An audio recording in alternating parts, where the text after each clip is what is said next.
First, we're going to talk with Cindy Johnson. She is the city manager for the city of Richland, and we'll have an opportunity to learn about what they're doing there. And you know, what each of the cities do certainly affects the residents that live there, but come on, the Tri-Cities, we're kind of all together, so it affects all of us. And I think you'll find what they are planning and thinking about and wanting to focus on in terms of the waterfront will be very interesting for everybody that lives in the Tri-Cities. So that's what we're going to do first, talk to Cindy. Secondarily, we're going to talk a little bit about the two major television events tonight. And I've got some really fun things that you might want to consider doing in terms of debate bingo and another app that's available. All kinds of stuff, you know, is sort of being sidelined and created because of this debate tonight. So we've got that, plus we've got the other one is Jon Stewart, his final show. So we'll talk about that later. Be thinking about that because what I want to ask folks is, are you going to watch either one of those programs or both? And what will you be watching for as it relates to the Republican debate? So, first of all, welcome, Cindy Johnson, to Meet in the Middle. How are you? I'm great, thank you. Thank you for having me here. You know, when I first called Cindy to say, hey, would you would you mind, would you consider coming on the show and talking about Richland? Her response was, are you kidding? Of course. I love talking about Richland. Well, that's just the kind of guest that we like to have here because we like people who are pretty enthusiastic about it. Last week I talked to city of Kennewick, and we're going to move around and talk to all the cities, so kind of Richland's on the plate today. And let's start with business licenses. You know, there's interesting ways that we can kind of get a focus of a city, and I think business licenses is one. Do you have any kind of comparison? Where are we with that? Actually, I do, and I want to say, I think that anyone that comes to Richland can see that there's so many new things popping up in Richland, and the data will back that up, but it's really what you see with your eyes and what's going on in Richland. But our business licenses, and we compare 2014 to date to 2015 to date, rather. And in 2014 at this time, we had 4,707 business licenses. Today we have 4,898. So that's roughly, you know, another 100, almost 200 business licenses in 1 year. That's pretty significant. It's very significant. So we're really proud of that. Wow, okay. So we know that all three of the cities here and West Richland are all growing. So that's pretty interesting. Another way to look at a city is building permits, like residential and commercial. What do we know there? Well, I went back and asked staff, you know, we get this sense that we have a lot of construction going on, and I don't think you can drive through Richland and not see something that's going up. So how do we back that up with data? And we did the same time period. And what we learned was for actually single-family housing starts in 2014 was about 128. We're relatively flat in 2015 at 130 so far. But when you look at the valuation of that, that's really where the rubber meets the road, is we're just slightly behind, by about $6 million behind where we were last year. But the good news is the actual commercial construction has made up the difference. Our total valuation in 2014 was about $138 million. To date, we're at $147 million. Part of that was last year we had some public construction going. We had some schools going in. This year we only have one school going in, but the private sector has made up the difference in that construction. Lots of different things going on, including Cadillac. And when Cadillac's parking lot gets permitted, then that's going to be even higher, and we'll be right on track where we were before. Wow, so a lot of growth. Well, I want to talk just a little bit about the South Badger project. And, you know, in talking to some folks in the past, they indicated to me that it was going slower than they hoped it would. And I think that they told me that the reason was that they're using geothermal, and it's a little bit more costly to the residences. I don't know. What's the truth on that from your perspective?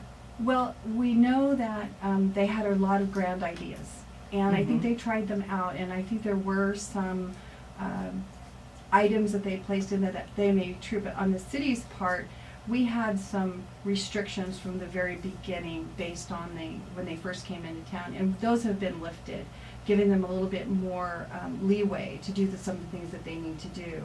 And that was at the request of the investor. When you're trying to be lead sensitive, sometimes it doesn't play out in your community. So we lifted some of those restrictions on the development process so they can develop a little bit faster. And so they're very confident that it's going to grow pretty well in the coming years. Having Country Mercantile going out there has just been a huge boon to that area and to the Tri-City. So we think that's going to grab a lot of attention to the years to come. Boy, it sure has.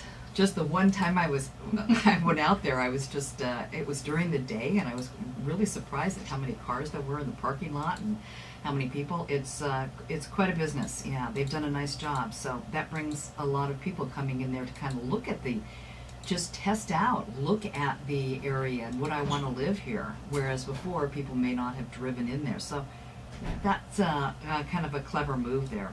All right. Who wouldn't want to live next to chocolate and ice cream? I would. Well, down the street, absolutely. Yeah. Hey, don't forget our phone number. If you want to give us a call and join our conversation today, that number is 547-8726. Every city seems to have, an area that they have focused on for development. I mean, we learned about Southridge and their boom there. Road 68 in Pasco has certainly been a huge development area. And Richland seems to be Queensgate, isn't it? It is. It's interesting to know that the Queensgate, Dubertail area was thought about several years ago. I mean, we're talking 20 years ago. So it's taken a long time to develop, and we forget about that when it just seems like it sprung up overnight, but it really didn't. It was planned a long time ago, incremental steps. But when you start having anchors out there and more businesses coming, they're going to draw more businesses. So it really is filling in quite nicely. We've got some great things going out there. Lincoln Landing is the new area out there. There is a very nice theater going in. It's going to be plush with recliners and different things, and a new hotel. They will also have some pad sites available for retail. So that's really exciting to us. Dickey's just opened up, I believe, yesterday next to Fujiyama's. We had a brand new fire station going out there, although that's not retail.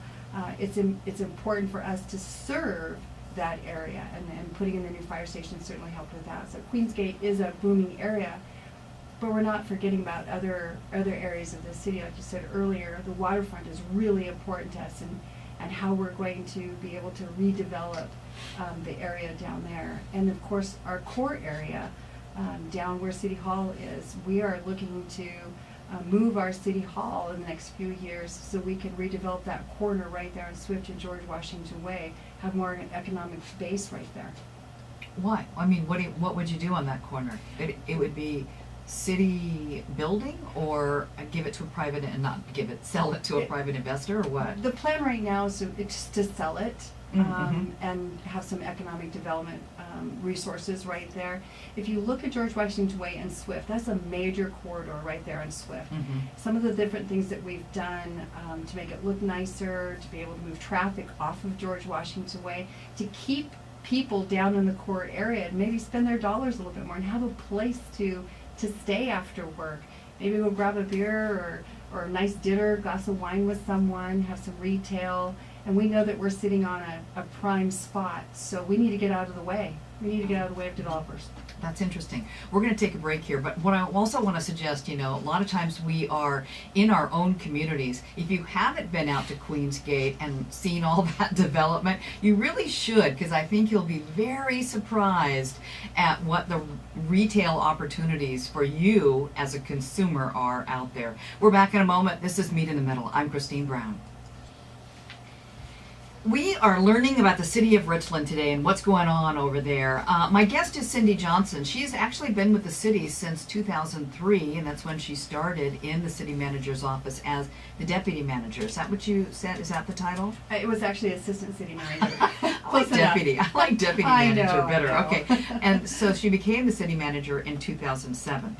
So in talking with Cindy, as a setup for today, she said it was really important that she be able to share what they're doing on the waterfront, because that seems to be the big focus. And you know what I want to say to you, Cindy, and the city of Richland? Thank you. You're welcome. Yeah. Wow. I mean, I've lived here 25 years, and there's been nothing more frustrating to me, I love to be on the river, to have this beautiful jewel running through our community. And it's just now we're starting to really look at our options, and we have many, many, many. So tell us, what's going on the waterfront as it relates to the city of Richland? Wow, I love this topic, and you're right. We have this beautiful waterfront there. We have this great park. It's populated every day. On the weekends, it's hard to find a parking spot. We just have so many great things going on, yet we have these gaps. And we asked council a couple of years ago, we actually took them on golf carts, and we said, let's drive through here. And we asked, what do you see? And we actually started at City Hall. What do you see? We have a blank canvas, if you will. And they were really great. They started talking about, we need to drive people down here. We need to help people find a place of a sense of place. Where do they go after work? We know in the Tri-Cities people have been clamoring for that. What do we do after 6 o'clock? And Richland is notorious for rolling up its streets at 6 o'clock in the evening. So we don't want to do that. And we've got great businesses that are open later, and we just need to help share the message that we are that we're open for business. So part of the whole purpose of this is to let people know we've got this waterfront, help them find a place to go down there, put in the kiosks, put in the directional signage. Plus, we own actually some of the property down there. So what can the city do to affect this change? At the end of this year, we will be having a consultant come in, and he will be looking at the whole area, looking at some of the plans that have been in place since 1999 for the waterfront that we just never took advantage of. And even back then, the council and staff knew that we should have taken this area and done something with it.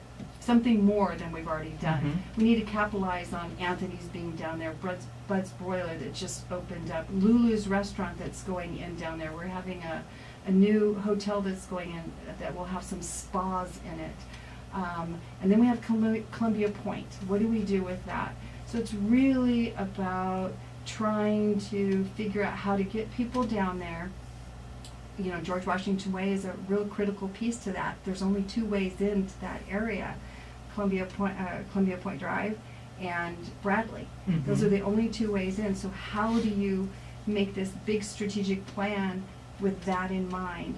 Also, we go through the park and up through what we affectionately call the hole in the ground, where we used to have a building and now it's not, and we have sold that to a developer, and he's been talking about a public market there. Right. So we've been talking to them about that. Where do we put maybe a restaurant there so they can overlook the park? How do we get people to walk across the street then into the parkway and go to all the businesses in the parkway? We see wineries and brew pubs popping up all over the place. Just today I saw a sign across the street saying Luke's Bar and Grill, that's coming. That's really exciting to us, where people not only use Richland to get from one place to another, but to enjoy it afterwards. So those are things that we're looking at, and hopefully by the end of the year we'll have this consultant on board. We'll be working with different groups. What do we need? What do we want? We have mobile vendors going down into the parkway, so you can get a bottle of water or something to eat. We know that we have cruise ships coming in there. What do they do? Right, yeah. So it's really exciting. We had this little old lady come to a council meeting one time, and she came up to me afterwards and she said, I just have one thing to say to you, and if you will listen to me, because I live in the city of Pasco. I said, sure. She says, don't turn your back on the waterfront. And it just startled me. It's like, is that what people think? So then we embarked on this whole, we need to rethink this and how we go about this. So here's our phone number, 547-8726, if you've got a question or a comment for Cindy and their plans for the city of Richland. Let's go back to Columbia Point. So that's a great, big, huge, undeveloped area right now that is just fantastic for walking dogs for people walking out to the point there and fishing where the Yakima joins the Columbia. I know people like to ride bikes out there. So that's all going to change. Is that what you're telling me? Well, what I'm saying is we need to look at what we can do with it. We know that we have a trail through there. People love to ride their bike and walk their dogs. We know all of those things are important. We want to maintain that, but we also want to look, what else can we do? Can we put something out there that would be sort of a gathering space for them? We just don't know what it's going to look like, but we know we need to maintain those types of things. All right. So, and it's available and open. I thought that the Indians had I forget which tribe, the Umatillas maybe, Yes. had stopped any development. There was some issues when the Reach was going in down there, and it's a culturally sensitive area, so we want to be respectful of that as well. And we've been meeting with the Umatillas, have a great relationship with them. We think we can embrace that and live in harmony and work together in that and pursuing that. So what would that look like? We don't really know, but we know we need to try. And that would be nice. All right, we've got a caller that we want to add to our conversation today. I'd love to do your idea. I think that's a great idea. Unfortunately, there are flowage easements right there from the Corps of Engineers, so we don't have full authority to do something like that. And there are culturally sensitive areas out there. It's not just our decision. So it's probably not going to happen that way, but where can we do something like that is what we're looking into. We have a little beach area down there, and it was the Kiwanis group that put that in just in front of Howard Amon Park there, and we're looking to make that beach a little bit nicer. We're working on it. We're working on that. We're trying to see if we can get full control, but it's a long process. It's not an easy thing to do, but it's a great idea. And we also lowered that dike. If you go out there, that dike is 6 feet lower than it was just a few years ago.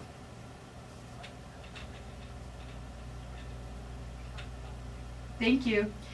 Boy, I'd love to see that happen too, but I have, that is what people have said to me over and over and over again for these 25 years that I've been wondering, why do we not have good access to this beautiful jewel? And it's the Army Corps of Engineers. But on the other hand, they do have issues to protect as it relates to things that are in the river, spawning areas and other kinds of things. But boy, that's kind of been like hard. when we were talking to the city of Kennewick as far as Columbia Park goes. Yes, same thing. They mentioned the very same thing. You know, they're working with the Corps of Engineers to get more control, and they pointed out no way around it. It's a very, very lengthy process. Yeah, well, we're talking decades here when we talk about length, and that's, I'm sorry, but that is just crazy. That's crazy. Well, you have to remember, the further up the food chain you go, the slower the process.